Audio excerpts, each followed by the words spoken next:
Pas miratimit të kandidaturave, pak ditë më parë, Partia Demokratike e Lezhës do të zhvillojë të dielën e 15 shkurtit zgjedhjen për kryetarin e ri të Degës. Procesi vjen në një moment të rëndësishëm për strukturat lokale të kësaj force politike, pas dorëheqjes nga drejtimi të Xhinxhonit, i cili mori mandatin e deputetit në zgjedhjet e 11 majit të vitit që lan pas.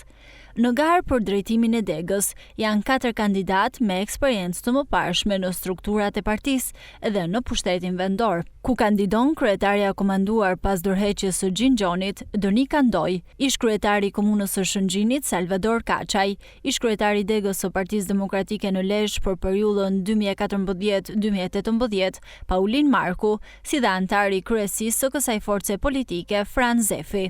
Sipas burimeve nga strukturat organizative, mbi 4.000 antarë të Partisë Demokratike në Lezhë kanë të drejtë vote në këtë proces. Votimi pritet të nisë në orën 8 të mëngjesit dhe të përfundojë në orën 16 të ditës së diel, ndërsa më një herë më pas do të nisë numrimi votave për të shpallur fituesin. Gara për drejtimin e Partisë Demokratike Dega Lezhë parashikohet të jetë konkurruese, duke pasur parasysh profilit dhe angazhimin e kandidatëve në vite, ndërsa procesi zgjedhor synon jo vetëm zgjedhjen e një drejtuesi të ri, por edhe riorganizimin dhe forcimin e strukturave të partisë në qarkun e Lezhës, në funksion të sfidave të ardhshme politike dhe zgjedhore.